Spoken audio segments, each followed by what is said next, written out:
تابعيني اليوم مشتريات ابني مع ذكر الأسعار، لايك واشتراك ويلا نشوف الفيديو. أول شي بنات خذت هذا القبوط، أخذته القطعة على 25,000 وتوصيل ب5. طبعا هذا أخذته من بيج، ما أخذته من السوق، صار ب30 بنات. وأيضا هذا أخذته من بيج ويا التراكات البهارية. هاي القطعة على 10 بس تصميمه كلش حلو عجبني، واللون ولادي سماي. بنات هذا التراك أخذته على 8.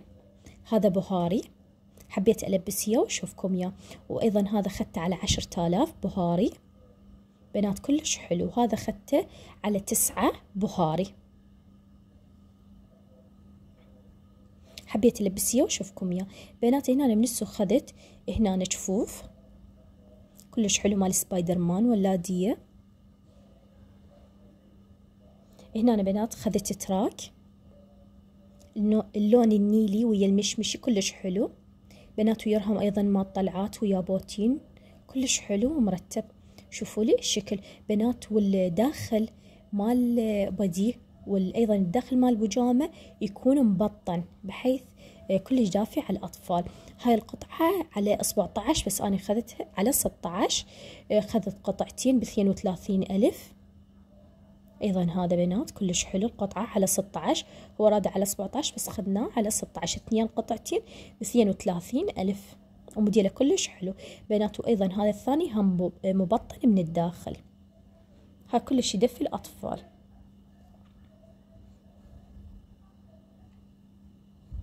بنات وهنا أخذت، تكرمون هذا الحذاء مال بيت، هو جواري بيصير، هو حذاء كلش حلو ودافع على الأطفال. قطعة ب2.5. طبعا ردت قطعتين من عنده بس ما لقيت متوفرة بس واحدة، بس كلش حلو بنات. وهاي الكالون، هذا الكالون القطعة على 2.5، خذت له أسود ورصاصي.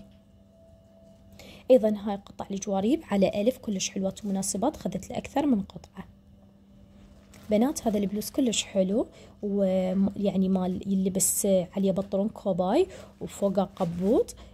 هذا سعره ب8,750، كلش حلو بنات. وهذا الأوفر يعني سعره مناسب ب10، وشكله كلش حلو، هيك مال نحلة وأحمر وأسود، سعره على 10,000. وتكرمون آخر شي هذا الحذاء، أخذت لي لون أسود وأبيض حتى يرهم ويا كل اللبسات، تقريبا يشبه البوت. هذا على 6 بنات. لايك واشتراك حتى أسوي لكم الجزء الثاني ملابسي، وأيضا أذكر لكم الأسعار. وخلي نكمل. هنا بنات خذت هذا التراك، أخذته على 12. طبعا هذا أخذته من بيج، اللون أورنج كلش حلو، يلبس هو جوابه دي هافينج.